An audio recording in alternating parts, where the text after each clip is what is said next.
தளரினோ எனதுரு நோய் தொடரினோ உனகள் தொழுதெழுவேன் கடல்தனில் அமுதொடு கலந்த நஞ்சை மிடரினில் அடக்கிய வேதியனே இதுவோ எமை ஆழுமாறு இவதொன்று எமக்கில்லையேல் அதுவோ உனது இன்னருள் ஆவடு துறையரணே நச்சியின் தமிழ் பாடிய ஞான சம்பந்தர் இச்சையே புரிந்து அருளிய இறைவரின் அருளால் அச்சிறப்பருள் பூதமுன் விரைந்து அகழ்விடத்து உச்சி வைத்தது பசும்பொன் ஆயிர கிளி ஒன்று ஊழியர்கோன் இப்பொழித்த புகழியர்கோன் கடல் போற்றி ஆழிமிசை கல்மிதப்பில் அணைந்த பிரான் அடி போற்றி வாழி திருநாவலூர் வன்றொண்டர் பதம் போற்றி ஊழிமலி திருவாத ஊரர் திருத்தாள் போற்றி தில்லை வாழந்தனரே முதலாக சீர்படைத்த தொல்லையதான் திருத்தொண்ட தொகையடியார் பதம் போற்றி ஒல்லையவர் புராணகதை உலகறிய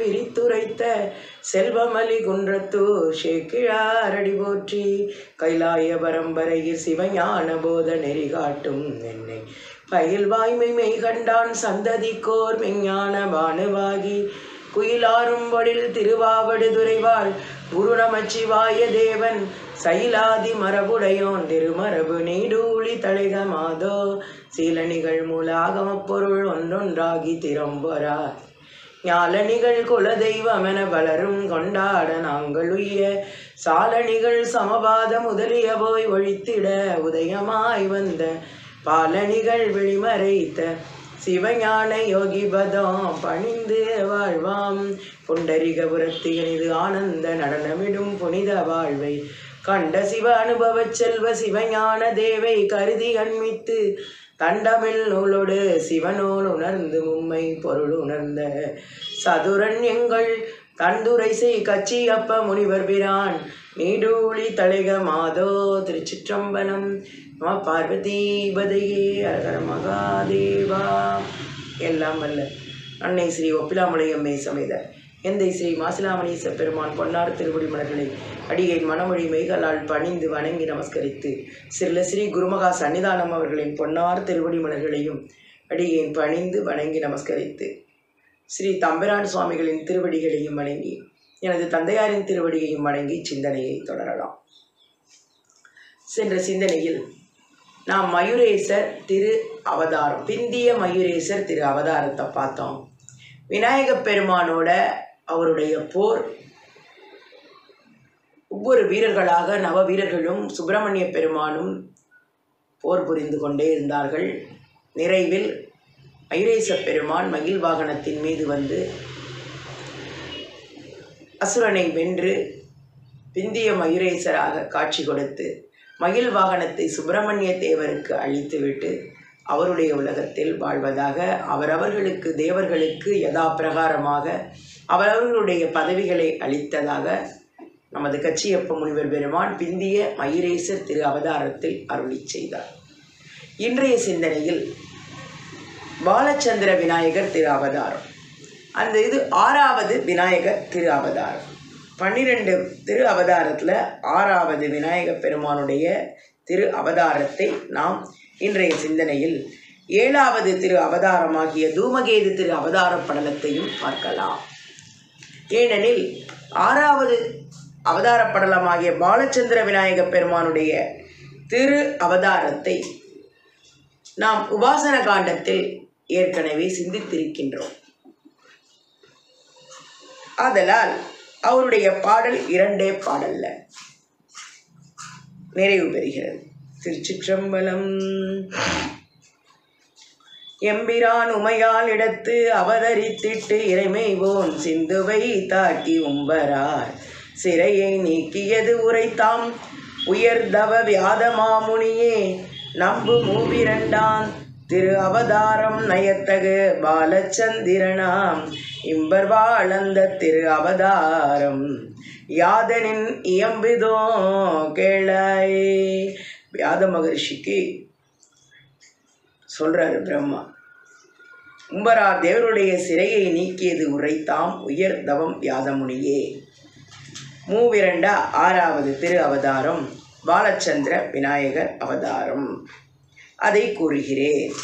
விரண்மிகு கனலாசுரன் உயிர் வாட்ட இப்பிறச்சிறானென தோன்றி அரண்மிகு தேவர் பூசை கொண்டருளும் அவதாரமாம் அதனை உரமுனம் உரைத்தாம் அரிமதியேள் என்று உரைத்திடும் திரு அவதாரம் பிறவி விட்டோட கேளினி என்று பேசுவன் கமலனான் முகத்தோன். இங்கே சௌனகாதி முனிவர்களே வேத சாஸ்திரங்களை தேவர்களிடத்தில் இன்று கவர்ந்த கமலாசுரனை சங்கரித்து மீட்டும் அவ்வேத சாஸ்திரங்களை தேவர்கள் இடத்து தந்த திருவிளையாடலும், பிந்தி தேவர்களை சிறை வைத்த சிந்தாசுரனை கொன்று அவுணர்கள் செய்த மாயையினையும் ஒழித்த திருவிளையாடலும் அவரே மற்றொரு போது பாலச்சந்தர் திரு அவதாரம் கொண்டு யமனுடைய வீரியத்தினின்று உதித்த அனலாசுரனுடைய உயிரை வாட்டுமாறு ஒரு பிராமண சிறுவனை போல திருவுரு கொண்டு அவ்வசுரனை விழுங்கி தேவர்களை காத்து அவர் அசுரனை விழுங்கியதால் அனலாசுரனை விழுங்கியதால் அவருடைய உடம்பு வெப்பமாகியது. அந்த வெப்பத்தை 88,000 முனிவர் பெருமக்கள் மகத்துவமுள்ள தூர்வையாகிய அருகை வைத்து அர்ச்சனை செய்து வழிபட்டார்கள். அதனை நாம் உபாசன காண்டத்தில் ஏற்கனவே கூறியிருக்கின்றோம். அதுதான் பாலச்சந்திர விநாயக பெருமான் திரு அவதார படலம். அடுத்ததாக தூமகேது திரு அவதார படலத்தை சிந்திப்போம் என்று கூறுகிறேன். திருச்சிற்றம்பலம். அவருடைய திருவிளையாடல் என்ன, தூமகேது விநாயக பெருமானுடைய திருவிளையாடல் என்ன என்பதை நாம் இந்த சிந்தனையில் சிந்திப்போம். கந்த மலர் பொழில் சூழ்ந்து நிறைந்த கயம் துண்டி சந்தமணி பணிலங்கன் உரண்டு தவள் தூரும் அந்தன் வயற்பனை மல்கி வளங்களரா தேயம் விந்தியமென்றிசையாலும் வியப்ப விளங்கிற்றாள். இப்ப சௌனகாதி முனிவர்களுக்கு சொல்றார் சூத முனிவர். விந்தியம் என்னும் தேயத்துல அருமையாக ஒரு ஊர் இருக்கிறது. அந்த நகரத்துல எந்த ஊர்? கூழ்மழிய தகுதேயம் விளக்கிய கொள்கை தாய் வாழ் மகிபானிதி என்றொரு மாநகர் வைகிற்று. அவ்வூழ் மலரோடை உடுத்த பதிக்கண் உறைந்துள்ளான் சூழ்மதியால் உயர் மன்னவன் தூமன் எனும் பேரான். அந்த விந்திய தேசத்துல மகிபானிதி என்று ஒரு நகரம். அந்த மகிபானிதி என்ற நகரத்துல அருமையாக சோலைகளாக சூழ்ந்திருக்கின்ற அந்த நகரத்துல தூமன் என்னும் பெயருடைய ஒரு அரசன் வாழ்ந்தான். தானவர் தலையானவன் தானவர் தாவரத வானவர் அஞ்சுரோ ஆண்மையன் மெய் முடி வார் கேசம் உணமில் வல் இவை சாம நிறத்தினன் ஒன்பூன் முன் ஆன அணித்திரள் திரள் ஆற அணிந்து அமர் காட்சியான். அவனுடைய பெயர் என்ன? அவன் தானவரில் தலையானவன். அவர் தேவர் குலத்துல உள்ளவர் இல்லை, அசுர குலத்துல தலையானவர். ஆனா அவர் என்ன பண்றாருன்னு கேட்டீங்கன்னா சிவபக்தையோட உடையவனாய் இருக்கின்றார். அவனது மெய், முடி, கேசம், தந்தம் எல்லாம் சாமள நிறத்துல இருக்கு. அவனுடைய நிறம் சாமலன். சாமள நிறத்துல இருக்குன்னா சாமள நிறத்தின் ஒன்பூன் முன் பரமேஸ்வரன் மீது அவருடைய திருவடி தாமரைகள் மீது இடைவிடாது அன்பினராய் இருக்கின்றான். பொன்னணி ஓடை நுதற்கண் அணிந்த புலைக்கை மாதுன்னல நெஞ்சுதலங்க மிகச் சுளவும் வாய்மா உண்ணு முன் எண்டிசையோடி அறிந்து உளவும் திண்டே மன்னிய தானையோ எண்ணில வீட்டிய வாழ்க்கையான். அவன் எப்படி இருந்திருக்கிறான் கேட்டா, அழகிய அவனுடைய ஆட்சி அருமையாக யாரெல்லாம் அவனை வேண்டி வருவார்களோ அது சிவனடியார்களாக இருந்தாலும் ஏழை எளியவர்களாக இருந்தாலும் அவர்களுக்கு வேண்டுவனவற்றையெல்லாம் கொடுத்து கொண்டிருந்தார். அது மட்டுமல்லாமல் அவர் சிவபெருமானுடைய அடியார்களை பூஜை செய்வதற்கு என்ன வேண்டுமோ அதையும் செய்து வந்தார். பராக்கிரமத்தில் சதுரங்க சேனைகளில் அப்படியே வீரத்தை உடையவனாகவும் இருக்கின்றான். கொங்கு கமழ்ந்து கமழ்ந்து ஒளிர் கொன்றையார் கெங்குமிலாததோர் அன்பு நிறைக்கும் இயற்கையான் சங்கரனுக்கு அடியார் அவர் வேண்டினதான் நல்கி சங்கரனுக்கு அடியார் அவர் வேண்டினதான் நல்கி அங்கவர் பூசையும் ஆற்றியும் உவப்புறும் ஆர்வத்தான். சங்கரனுடைய அடியார்கள் என்றால் பாருங்க, அழகா சேக்கிழார் பெருமான் சொல்வது போல இங்கே கச்சியப்ப முனிவர் பெருமானும் முக்கியமான இடத்துல சங்கரனுடைய அடியார்கள் யார் வந்து கேட்டால் அவர்களுக்கு இல்லை என்னாது கொடுப்பவன். அங்கவர் பூசையும் ஆற்றி உவப்புறும் சந்தோஷப்படுகிறார். பூசையும் அவர்களுக்கு தொண்டு செய்து சந்தோஷப்படுகிறார். அது மட்டுமா, இருக்கினும் ஏகினும் உன்னினும் எப்போ உருக்கமோடீசனுக்கு அடிக்கண் ஒருக்கிய உள்ளத்தால் நெருக்கிய நல்குறவார் தளர்வார்க்கு நெடும்போகத்து தருக்குளம் ஆதி தருக்கர வீசும் தடக்கையான். எப்படி சொல்லுவார் தெரியுமா? நமது திருமுறையில் அழகா சொல்வார். நின்றாலும் இருந்தாலும் கிடந்தாலும் நடந்தாலும் நின்றாலும் துயிர்த்தாலும் விழித்தாலும் இமைத்தாலும் மன்றாடும் அலர்பாதம் ஒரு காலும் மனமுடையார் குன்றாத உணருடையார். சுவாமி அழகா சொல்வார் பெரிய புராணத்தில். ஒரு காலும் மனமுடையார், நின்றாலும் இருந்தாலும் கிடந்தாலும் நடந்தாலும் வென்றாலும் உயிர்த்தாலும் விழித்தாலும் இமைத்தாலும் மன்றாடும் அலர்பாதம் ஒரு காலும் மறவாமை குன்றாத உணர்வுடையார். அடியார்கள் அப்படித்தான் இருப்பார்கள். அவங்களுக்கு சிந்தனை நின்னாலும் சரி, படுத்தாலும் சரி, கிடந்தாலும் சரி, பேசினாலும் சரி, எதை செஞ்சாலும் பெருமாள் சிவசிவா சிவசிவா சிவசிவா பஞ்சாட்சர மந்திரத்தை உச்சரித்து கொண்டு அவங்க தான் உண்மையான அடியார்கள். வாயில எதுவுமே வராது, எப்பவும் சிவ சிந்தனையை தவிர. அப்படிப்பட்டவன் இந்த தூமராஜனா. அவன் எப்பொழுதுமே பரமசிவத்தை தியானிக்கும் உள்ளத்தினாய் யாரு வறியவராய் வந்தாலும் ஏற்றாது அவர்களுக்கு ஆறாது கொடுப்பதில் கற்பக விருஷத்தை ஒற்றவனாக இருக்கின்றான். என்னரு புண்ணியமும் பொறி நீர்மையின் எல்லோரும் புண்ணியமே உருவானவன் என்னும் புகழ் சீரான் தன்னழியார் தனது இன்னுயிர்போர் தரைகா புற்றான் திண்ணிய மேருவரைக்கு எதிராகிய செல்வத்தான் தன் உயிரை போல் மண்ணுயிரை காப்பாற்றுகிறான். மேருவரைக்கு எதிராகிய செல்வத்தை உடையவன் வானவன் என்னும் புகழ்ச்சீரான். அப்படிப்பட்டவன் இந்த தூமராஜன். அன்னம் மன்னவனுக்கு அமைச்சர்கள் என்மரர் அவர் அரி உயர் சிந்தாமணியே தன்மை சேதர் தர்மமூர்த்தி சம்பாதி தாவரு விபுலன் நிற்காமன் மின்னிய புகழ் சேர் புத்திமானன் வித்துருமன் திரளோட்டன் என்று இப்பெயரை உடையராய் இறைவன் இதயம் ஒன்பான் என வியந்தார். எல்லாரும் ஆச்சரியப்படுறாங்க. அவனுக்கு 8 அமைச்சர்களா.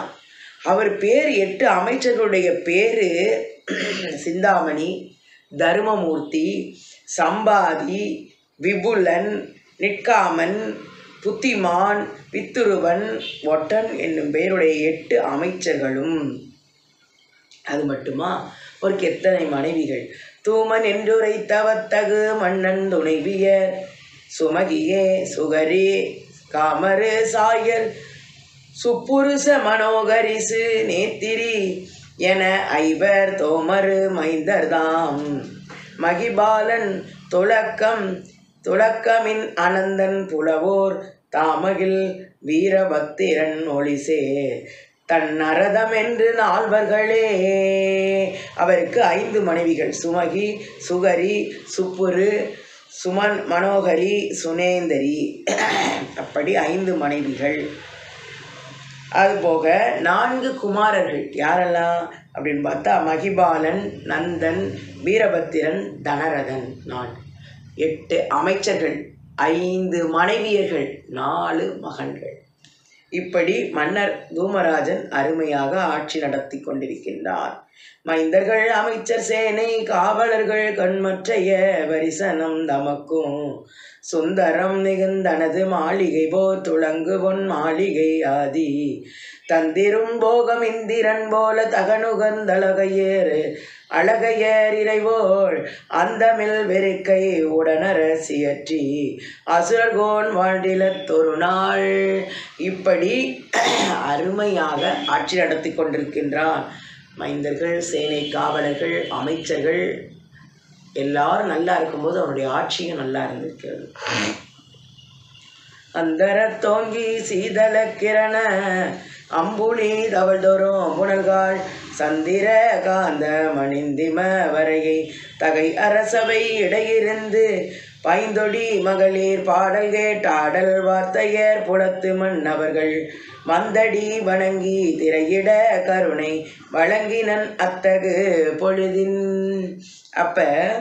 அப்படி அழகாக ஆட்சி பண்ணி கொண்டிருக்கும் பொழுது அந்த தூமராஜன் அழகு வருந்திய மாளிகையில் முதலான செல்வங்களையும் சகல போகங்களையும் அனுபவித்து வரும் பொழுது தேவேந்திரனை போல அனுபவித்து வருகிறானாம்.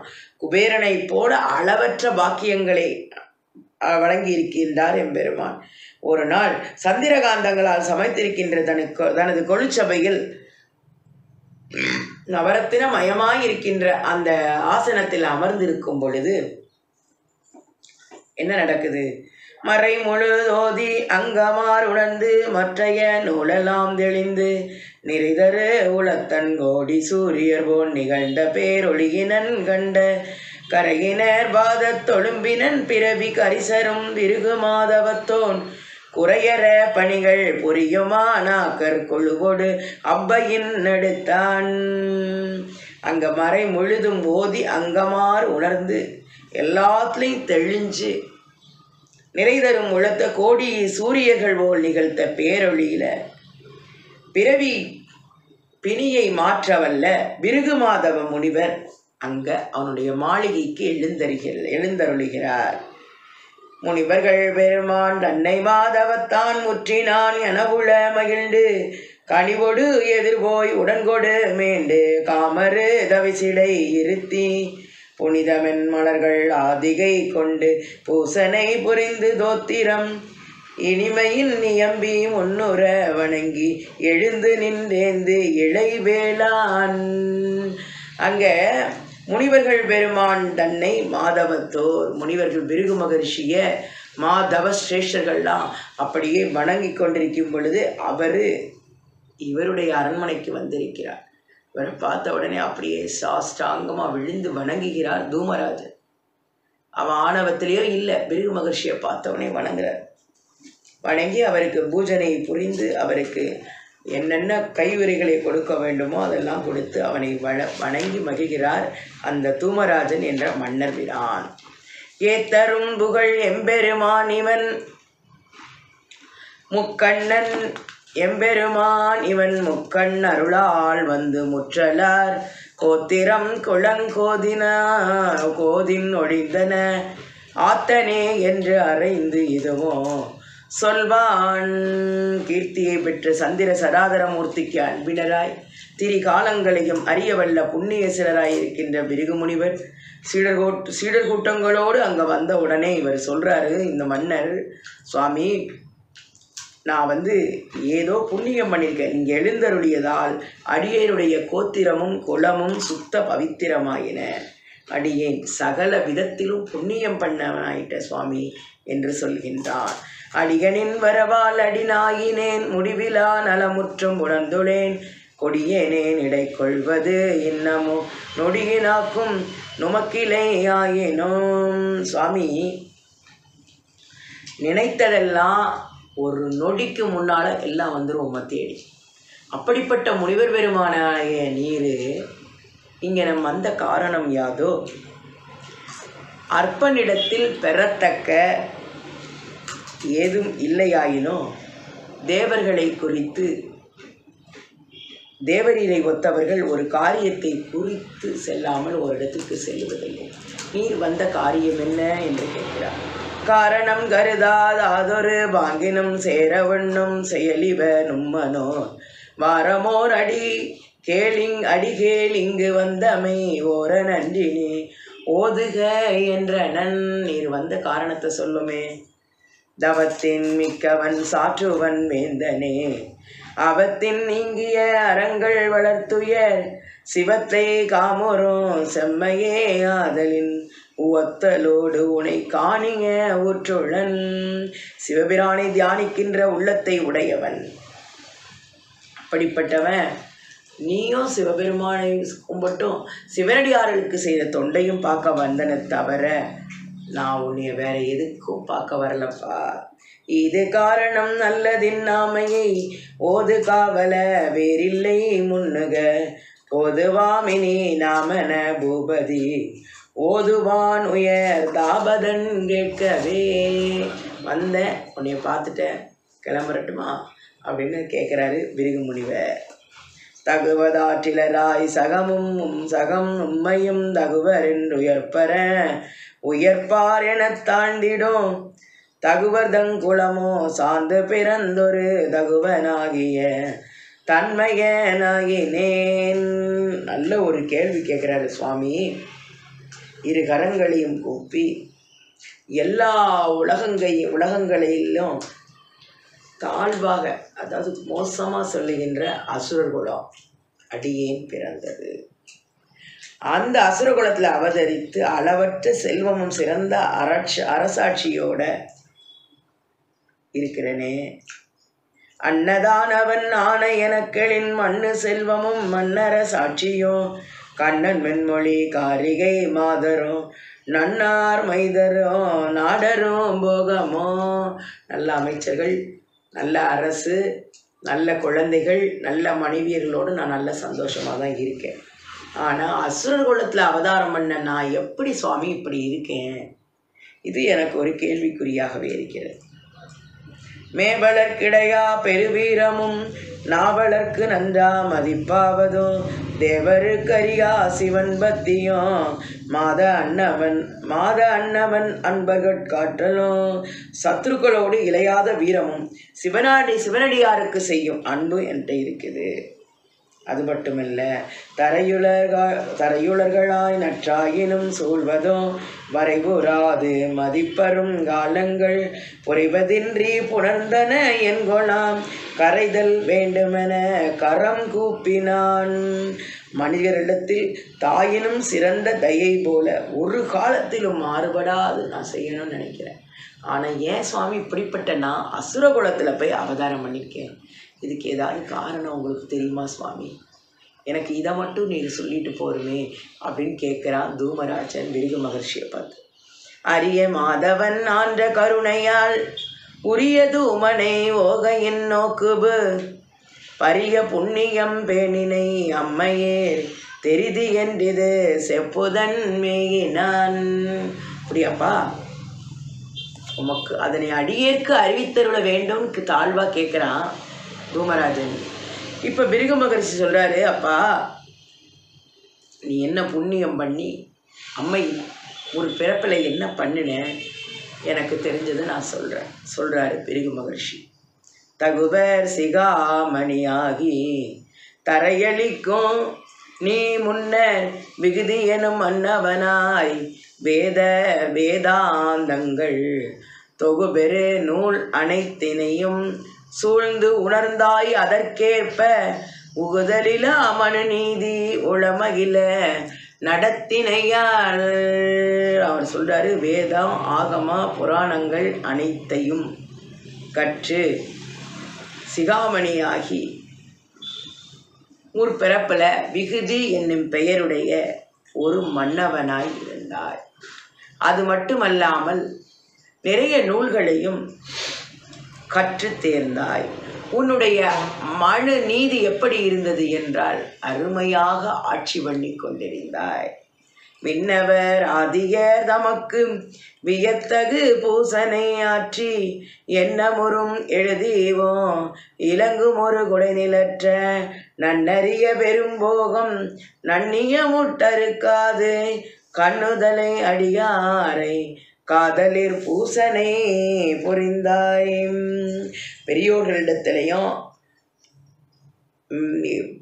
மதிக்கத்தக்க யோக்கியமும் சிவபக்தியும் சிவனடியார்களிடத்தில் அன்பும் மனிதர்களிடத்தில் நல்ல நற்குண செய்கைகளும் ஒரு காலத்திலும் மாறுபடாது உம்மிடம் பொருந்தி இருந்தது. தேவர்களுக்கு கொடுக்க வேண்டிய அவிர்வாகத்தையும் கொடுத்து கொண்டிருக்கின்றார். கண்ணுதல் அடியாரை காதலில் பூசனை புரிந்தாய். நல்ல ஒரு சுவாமியினுடைய அடியார்கள் வந்தால் அவங்களுக்கு அருமையாக பூஜனை பண்ணி அவங்களை மதித்து கொண்டிருக்கின்றார். அது மட்டும் இல்லை, ஒரு குடையில் ஒரே ஒரு குடையில் நீ அந்த உலகத்தை ஆண்டு பாக்கியங்களை எல்லாம் அனுபவித்து கொண்டிருக்கிறார். அது மட்டுமல்லாமல் கருமமெல்லாம் மிகச் செய்தாய், கடன் 3 தகக்கழித்தாய், தர்மமெல்லாம் முறை செய்தாய், தானங்கள் பல செய்தாய், இருமையும் நின்பயமாக இன்னனம் வாழ்ந்து இருந்திடும் நான் மறுவுரு 99 மகம் செய்து முடித்தனையாள். அப்பா, திரிகால பந்தனங்களையும் தவறாது செய்து வந்தாய். அது மட்டுமல்லாமல் அளவற்ற தானங்களை அன்போடு ஏற்றி இகவரம் 2 உன் வசமாகத்தக்கதாய் வாழ்ந்திருக்கின்றாய். நீ 99 யாகங்களை நிறைவேற்றிட்ட. 100வது யாகம் ஒன்று பாக்கி இருக்கு, அசுவமேத யாகம். இந்த 100 அசுவமேத யாகம் செய்தால் இந்திர பதவி கிடைக்கும், தேவேந்திர பதவி உனக்கு கிடைக்கும். அந்த 100வது யாகத்தை நீ செய்ய போற. அப்போ சதமாகும் அகந்தொடங்கி தகப்புரியும் அமையத்தில் இதமாகும் ஒருமைதனக்கு கிழக்குமென மனத்தெண்ணி கதமாகும் வச்சிரைக்கை காவணன் உயர் வேள்வி சுதமாகும் வகைசால சூழ்கின்றான் அவ்வெள்ளை. அப்போ 100வது யாகத்தை தொடங்கி நீ புரிகிற சமயத்தில் தேவேந்திரனுடைய பதவி போயிடும், அந்த பொன்னுலக ஆட்சி உனக்கு வந்துடும். அதனால் வச்சிரைக்கை வேலன் இருக்கிறானே தேவேந்திரன், அந்த யாகத்தை நடத்த விடாமல் செய்ய வேண்டும். என்ன செய்யலாம் அப்படின்னு ஆலோசிக்கிறான். தந்திரியின் இசை எழுப்பும் தவமுதி நாரதன் அடுப்ப விந்திரன் எண்ணிய கருமம் இனிது முடித்தாம் என்று சிந்தை மகிழ்ச்சியனாகி சென்று எதிர்கொண்டு அணை இருத்தி அந்தமில் பூசனை ஆற்றி அருந்துதி செய்து இது சொன்னான். தேவேந்திரன் என்ன பண்ணிட்டாரு? தந்திரியின் இசை எழுப்புகின்ற மகதியாழ் முனிவராகிய நாரத மகர்ஷி அந்நேரம் அப்படியே தேவேந்திரனுடைய சபைக்கு வருகிறார். அவரை பார்த்த உடனே அப்படியே அவரை வணங்குகிறார். வணங்கி அவர்கிட்ட, சுவாமி, இந்திரன் எண்ணிய கருமம் இனிது முடித்தான். இப்போ நான் தேவேந்திரனாக வர்ற பதவிக்காக 99 யாகத்தை முடிச்சிட்டாரு அந்த விகுதிங்கிற மன்னர். இந்த 100வது யாகத்தை பண்ண போகிறார் சுவாமி, அதை பண்ண விடாமல் நிறுத்த வேண்டும். இதுக்கு நீர் தான் உதவி செய்யணும். என்ன அப்படின்னு அந்தமில் பூசனையாற்றி அவரை வணங்குகிறான். பகுதி பெரும் அறையாதி பணுவன நெறிகிற் சிறிதும் விகுதி உராதவனவன் வரும் விளம்பு பெயர் மாத்திரையே விகுதி என தரித்துள்ளான் வெவ்வினையின் விகுதியதாய் பகுதி பெரும் அறிவாள பகர்பெயர்க்கும் பொருளா நான். இப்போ என்ன செய்கிறா? அச்சமயத்தில் நாரத முனிவர் பார்த்தாரு, ஆகா இப்போ தேவேந்திரன் சொன்னதை நம்ம முடிச்சிருவோம் அப்படின்னு நேராக அவர் இடத்துக்கு வந்துட்டார். அவர் தேவேந்திரனை பார்த்த உடனே, சரி நம்ம கிளம்பி இப்போ நேராக அவனை போய் பார்க்க போயிடுறேன். இந்திரனுக்காக அவர் செய்ய ஆரம்பிச்சிட்டார் அந்த யாகத்தை நிப்பாட்டுறதுக்கு. அன்னவன் வான் பரிமேதம் ஆற்றினன் 99 இன்ன பொழுது எஞ்சியது இனிதியற்றா நின்றனார் தன்னை மறுத்திட எனத்தக்க வழிகின்ற அதனால் இன்னருளால் அது மறிந்து நெடுந்துறக்கந்தா என்றான். நிச்சயமாக போய் நான் அந்த 99வது அசுவமேத யாகத்தை செய்து முடித்து இத்தினம் மற்றொரு யாகத்தையும் அவன் செய்ய போகிறான், நீர் போய் அதை முடிச்சு கொடுத்துருன்னு சொன்னோடனே இவர் கிளம்பிட்டார். அதை தடுப்பதற்கு என்னால் முடியலை சுவாமி, அதனால் நீர் தான் போகணும், தேவரீர் கிருபை செய்து அதை நடத்த ஒட்டாமல் செய்ய வேண்டும்னு சொல்லி தேவேந்திரன் சொன்ன உடனே கிளம்பிட்டார். தூமணே நீ எந்த தொல்பவம் செய் தீவினையோ தாமராதடுத்தலினார் தகவுணர்ந்த நாரதனோ நாமவேர் புருகோதன் நலியகற்ற அற்குளம் இசைந்தான் தோமமார் மகச்சாலை ஒரு மறையோன் என புகுந்தான். நம பார்வதீபதையே அரகர மகாதேவா. தூமராஜனே, நீ எப்பிறப்பில் செய்த வினையோ சகலமும் தெரிந்த முனிவர் அதற்கு செய்து ஒரு பிராமணராக வடிவம் கொண்டு நேர உன்னுடைய அரண்மனைக்கு வந்துட்டாரு அப்படின்னு யார் சொல்றா? பிருகு மகரிஷி தூமராஜன் சொல்றாரு. முற்பிறப்புல நீ விகுதிங்கிற மன்னனாக இருந்த, 99 அசுவமேத யாகத்தை முடிச்ச, 100வது யாகம் பண்றதுக்கு தேவேந்திரன் மகதியால் முனிவராகிய நாரத மகரிஷியை அனுப்பிட்டாரு. இப்ப நாரத மகரிஷி இந்த யாகத்தை தடுப்பதற்கு வருகிறார். எப்படி வருகிறார் என்பதை நாம் அடுத்த சிந்தனையில் என்ன செய்வார் என்பதை நாம் அடுத்த சிந்தனையில் சிந்திப்போம் என்று கூறி இச்சிந்தனைக்கு வாய்ப்பளித்த குருமகா சன்னிதானம் அவர்களின் திருவடிகளை வணங்கி நன்றி கூறி விடைபெறுகிறேன். நன்றி, வணக்கம். துய்யதோர் மறைகள் ஆளும் துய்த்திடற்கு அரிய செவ்வேன் செய்ய பேரடிகள் வாழ்க சேபலோ மயிலும் வாழ்க வெய்ய சோர் மார்புகின்ற வேற்படை வாழ்க அண்ணான் பொய்யில் சீரடியார் வாழ்க வாழ்க இப்புவனமெல்லாம். திருச்சிற்றம்பலம். நம பார்வதீபதையே. அரகர மகாதேவா.